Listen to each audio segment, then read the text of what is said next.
नमस्कार मित्रांनो, तुमच्या सगळ्यांचे स्वागत आहे पुन्हा एका नवीन ब्लॉगमध्ये. मी तुमचा सारंग आणि आज मी निघालोय दगडूशेठ हलवाई गणपतीच्या दर्शनाला. तर त्यानिमित्ताने म्हटलं ब्लॉग बनवावा आणि त्यानंतर शनिवारवाडा आणि लाल महाल इथे पण जाणार आहात. तर ते सगळं बघण्यासाठी तुम्ही माझ्याशी ब्लॉगमध्ये जुळून राहा. तर चला आता आपण निघूया.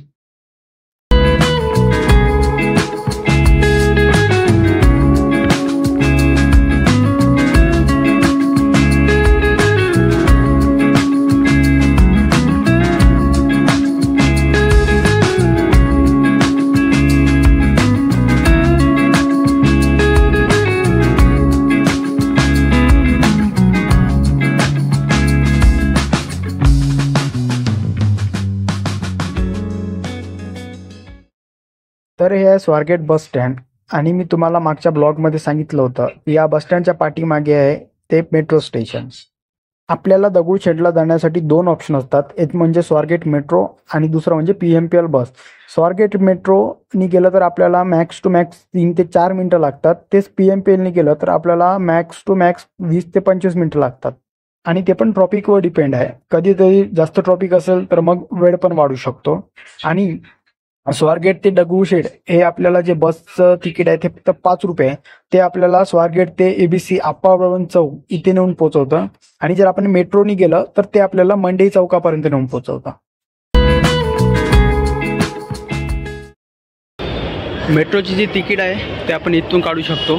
जसं आपण एंट्री घेतली की इथे एक मशीन असतं. त्या मशीनमध्ये आपल्याला जसं आता आपल्याला जायचं आहे दगडूशेठला. तर दगडूशेठला जायचं आहे म्हणजे आपलं जे स्टेशन असणार ते पहिले इथं टाकायचं तिकीट काढा. त्यानंतर ऑप्शन देणार कुठे जायचं आहे. जसं इकडे PCMC संत तुकाराम नगर आणि या साईडला अजून एक आहे वनाज आनंद. तर आपल्याला जायचं आहे मंडई, म्हणजे जे दगडूशेठच्या जवळचं सगळ्यात जे आपलं हे आहे स्टेशन आहे मेट्रो स्टेशन ते मंडईचं आहे. तर आपण इथं मंडई क्लिक करणार. त्यानंतर आज रविवार असल्यामुळे 30% ऑफ असतं. अदरवाईज ही तिकीट 10ला पडली असती, पण आज रविवार आहे त्यामुळे ही तिकीट 7ला पडणार. नंतर इथे पुढे गेलं की इथे आपल्याला फक्त ते मॅप दाखवणार की स्वारगेट ते मंडई. आणि त्यानंतर मग ऑप्शन आहे की क्रेडिटनी करायचं, डेबिटनी करायचं की QR करायचं. QR म्हणजे फोनपे, GPay आणि ओके असं क्लिक केलं आहे की मग व्हॉट्सॲपनी तिकीट की कागद हवी असेल. एक सेकंड सांगतो तुम्हाला. आणि इथे QR स्कॅन करायचा. QR स्कॅन केलं की तिकीट मिळतं. इथून जी तिकीट येतं ती आपल्याच ते मेट्रो तिकीट. आणि तर हा मॅप बघू शकतो आपण. यावर बेसिकली दाखवणं की आपण कुठून कसं जाऊ शकतो ते. आणि सध्या जी आहे ती चिंचवड ते स्वारगेट आणि त्यानंतर वनाज रामवाडी इथपर्यंतच बनलेली आहे मेट्रो. बाकी मेट्रोचं सध्या काम चालू आहे वाटतं. असतं ना, जी आपण तिकीट काढली ती ते स्कॅन करायची, म्हणजे जी व्हॅलिड तिकीट असते. इथे तिकीट काय करायची, ही जी आपण काढली ती तिकीट स्कॅन करायची. तिकीट झाली की ती हिरवा लाईट लागणार, म्हणजे तुमचे तिकीट बरोबर आहे.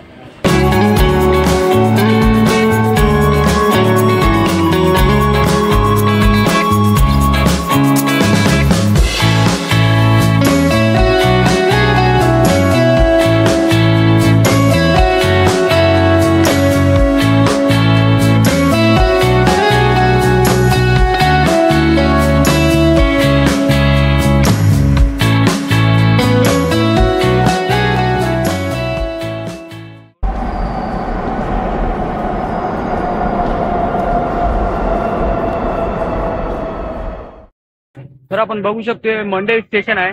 इथून आपल्याला जे दगडूशेठ आहे ते मॅक्स टू मॅक्स 2 ते 3 मिनिटाच्या वॉकिंग डिस्टन्सवर आहे.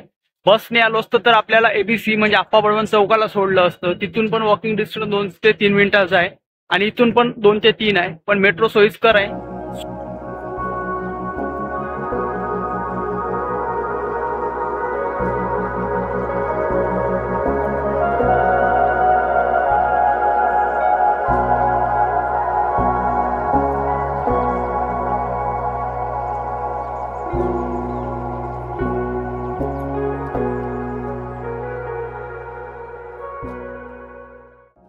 मेट्रोवरून आपण 2 मिनिटाचा वॉक घेऊन आपण पोचलो पुण्यातील सुप्रसिद्ध अशा दगडूशेठ हलवाई गणपतीला. रविवार असल्यामुळे गर्दी असणं स्वाभाविक होतं, पण मी सकाळी लवकर आल्यामुळे तितकी गर्दी इथे नाही आहे. हेच जर आपण 10 नंतर आलो तर आपल्याला इथे पाय ठेवायला पण जागा नसणार, एवढी गर्दी होणार. आणि मंदिराच्या डाव्या साईडला आपल्याला संपूर्ण जे पूजेसाठी हार लागतात, त्यानंतर नारळ आणि त्यानंतर मिठाई वगैरे लागते, ती सगळी मंदिराच्या डाव्या साईडला त्यांचे सगळ्यांचे दुकान आहे. आणि मंदिराच्या उजव्या साईडला जे आहे ते दर्शनाची रांग आहे. तिथून सरळ आपण डाव्या साईडला गेलं की तिथे चप्पल स्टँड आहे आणि त्याच्याच बाजूला आपण जे बॅग असतात ते बॅग ठेवायचं पण स्टँड तिथेच आहे.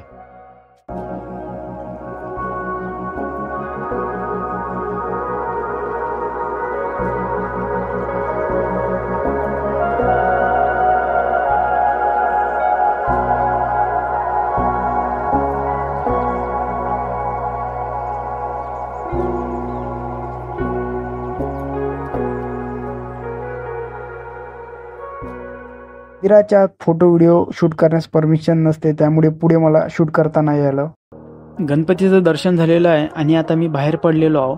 आणि बाहेर पडल्यावर विचार केला की तुम्हाला श्रीमंत दगडूशेठ हलवाई गणपतीबद्दल थोडी माहिती द्यावी.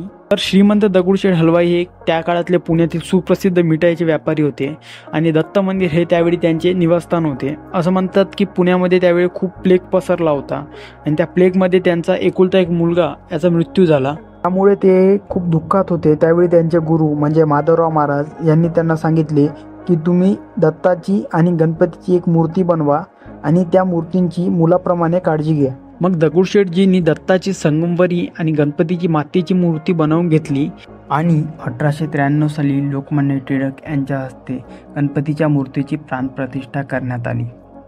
तर हे जे दत्त मंदिर आहे ते लक्ष्मीबाई यांच्या नावाने ओळखले जाते आणि गणपती मंदिर हे श्रीमंत दगडूशेठ हलवाई यांच्या नावाने ओळखले जाते.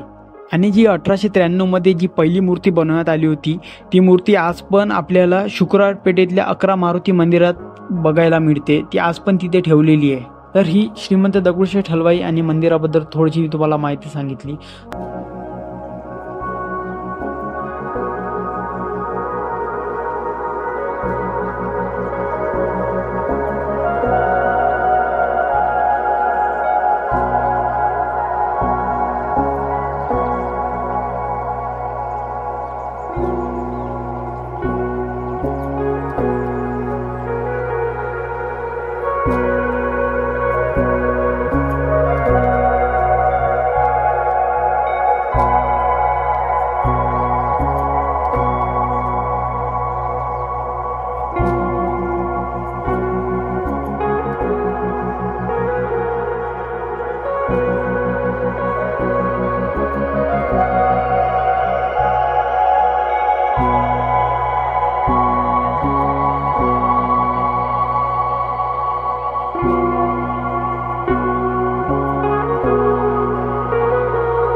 तर हा आहे पुण्यातील सुप्रसिद्ध शनिवारवाडा. दगडूशेठ गणपतीचे दर्शन घेऊन मी लाल महालला जाणार होतो, पण तिथे गेल्यावर कळलं की त्याचा जो ओपनिंग टाईम असतो तो 9 वाजताच असतो. त्यामुळे मग मी शनिवारवाड्याकडे आलो आणि इथे आल्यावर पण कळलं की शनिवारवाड्याचा पण जो ओपनिंग टाईम असतो हा 9 वाजताचाच असतो. शनिवारवाड्याचा जो दरवाजा आहे साधारणतः त्याची रचना ही अष्टकोनी बुरुज आहे आणि ते दगडी आहे. आणि शनिवारवाड्याला टोटल 9 बुरुज आहे, त्यापैकी हा एकमेव बुरुज आहे जो दगडी आहे. आणि या मुख्य दरवाजामध्ये जो आपल्याला छोटासा दरवाजा दिसतोय ज्यांनी येणं जाणं करतात त्या दरवाजाला दिंडी दरवाजा असं म्हणतात. 22 जानेवारी 1732 शनिवारवाड्याची वास्तुशांती करण्यात आली आणि 10 जानेवारी 1730ला भूमिपूजन करण्यात आलं. महत्त्वाचं म्हणजे भूमिपूजनाचा दिवस आणि वास्तुशांतीचा दिवस हा दोन्ही दिवस शनिवार होता, त्यामुळे पुढे जाऊन या वाड्याला शनिवारवाडा असे नाव देण्यात आले. इथे बघा, इथे जर तुम्ही कधी पण आलाय ना की आता ऑफलाईन जे पेमेंट आहे ती इथे होत नसते, इथे आता फक्त ऑनलाईन पेमेंट होतं. त्यामुळे जर तुम्ही पण कधी आले ती पहिले QR स्कॅन करायचा, पेमेंट करायचं आणि त्यानंतर त्याला जाऊन पेमेंट दाखवायचं की झालंय, त्यानंतरच आत एंट्री आहे.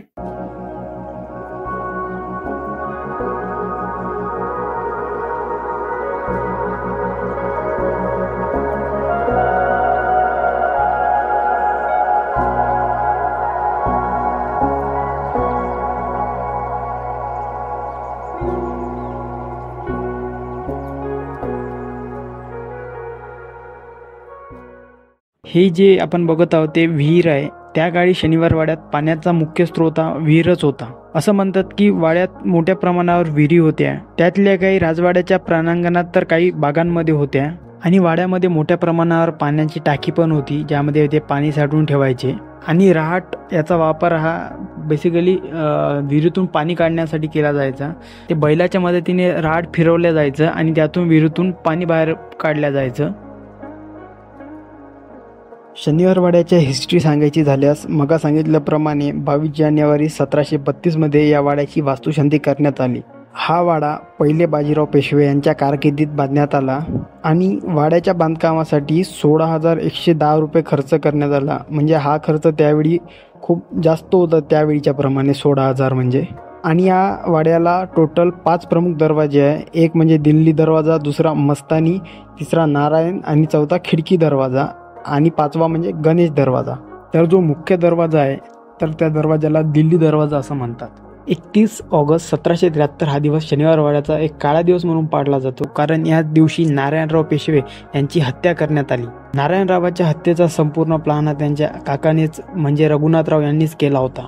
त्यांच्या मृत्यूनंतर त्यांचे शव ज्या दरवाजातून नेण्यात आले त्या दरवाजाला पुढे जाऊन नारायण दरवाजा असे नाव देण्यात आले. पुण्यात आज पण अशी अफवा आहे की अमावस्या आणि पौर्णिमेला शनिवार वाड्यातून रात्रीला काका मला वाचवा असा आवाज येतो, पण ती एक अफवा आहे. त्याबद्दल असं ठोस स्पष्टीकरण कुठेच नाही आहे. पुढे 1818 इंग्रजांनी शनिवार वाड्याचा ताबा घेतला आणि शनिवार वाड्याचा वापर कोर्ट पोलीस स्टेशनमधून इंग्रजांकडून करण्यात आला.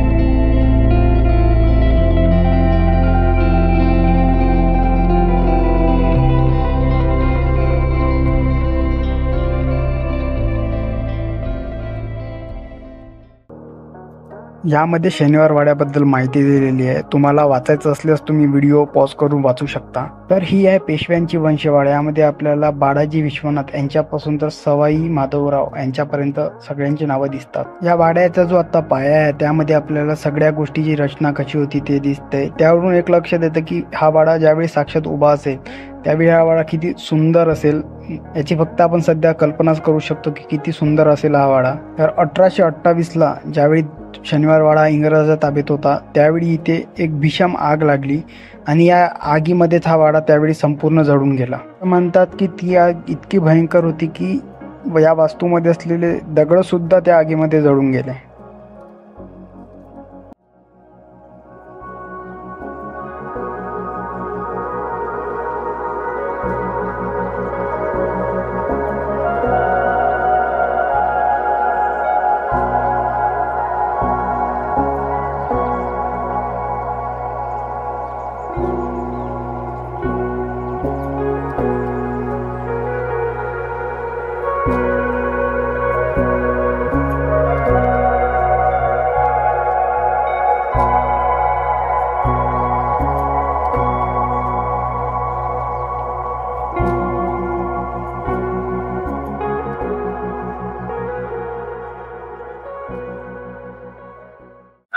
तर सगळ्यात पहिले आपण गणपतीचं दगडूशेठ हलवाईचं दर्शन घेतलं होतं. त्यानंतर आलो आपण शनिवार वाडा बघायला आणि आपण संपूर्ण शनिवार वाडा बघितला. आता शनिवार वाड्यावर अवघ्या 2 मिनिटाच्या अंतरावर लाल महाल आहे, जिथे छत्रपती शिवाजी महाराज यांचं बालपण ज्या लाल महालामध्ये गेलं आणि जिथे छत्रपती शिवाजी महाराज यांनी शाहिस्तेखानाची बोटं छाटली होती ते लाल महाल इथून अवघ्या 2 मिनिटाच्या अंतरावर आहे. तर आता आपण तिथे जाणार आहोत आणि ते पण बघणार आहोत. तर चला मग आता लाल महाल बघू.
लाल महालाचा इतिहास आपल्या सगळ्यांनाच माहीत आहे.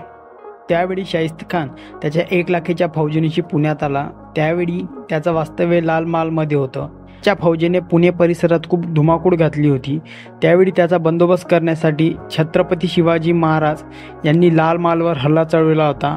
त्या हल्ल्यात त्याची 3 बोटे छाटली गेली. आज फक्त बोटे छाटली गेली, उद्या कदाचित जीव जाईल या भीतीने शाहिस्त खान महाराष्ट्र सोडून कायमचा पळून गेला. महाजिजाऊ आणि शिवरायांनी बांधलेला लाल महाल आज अस्तित्वात नाही आहे. आपण जो लाल महाल बघत आहोत तो ओरिजिनल लाल महाल याची ही प्रतिकृती आहे, जी पुणे महानगरपालिकेकडून बांधण्यात आलेली आहे.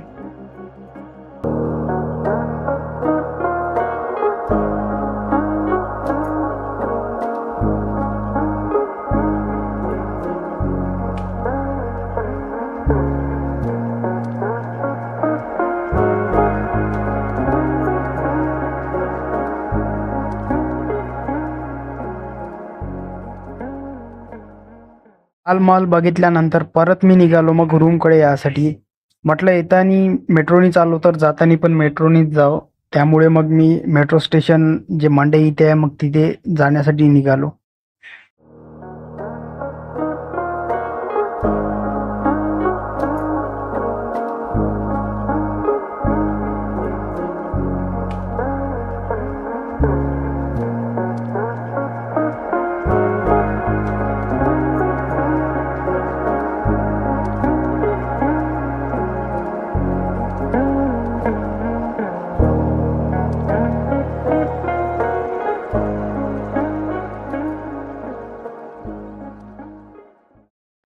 मी स्वारगेट मेट्रो स्टेशन इथे पोहोचलेलो आहोत आणि म्हटलं आजच्या ब्लॉगचा इथेच एंड करावा. तर आज आपण सगळ्यात पहिले दगडूशेठ हलवाईचे दर्शन घेतलं. त्यानंतर आपण शनिवारवाड्याला गेलो आणि मग तिथून आपण लाल महालला गेलो आणि जे सगळं बघितलं. तर ते तुम्हाला आवडलं असेल तर ब्लॉगला तुम्ही नक्की लाईक करा, शेअर करा, सबस्क्राईब करा आणि तुमचे मित्र वगैरे असेल तर त्यांच्यासोबत शेअर करा आणि कमेंट करा. महत्त्वाचं म्हणजे तुम्ही जेवढ्या चांगल्या कमेंट करणार तेवढा ब्लॉग बनवण्यात अजून मजा येणार. आणि तुम्हाला काही मला सूचना वगैरे करायच्या असेल ब्लॉगच्या रिलेटेड तर ते पण तुम्ही मला कमेंटमधून करू शकता. तर धन्यवाद तुम्ही संपूर्ण ब्लॉग बघितल्याबद्दल. तुमच्या सगळ्यांचे आभार आणि चला भेटू आपण नेक्स्ट ब्लॉग.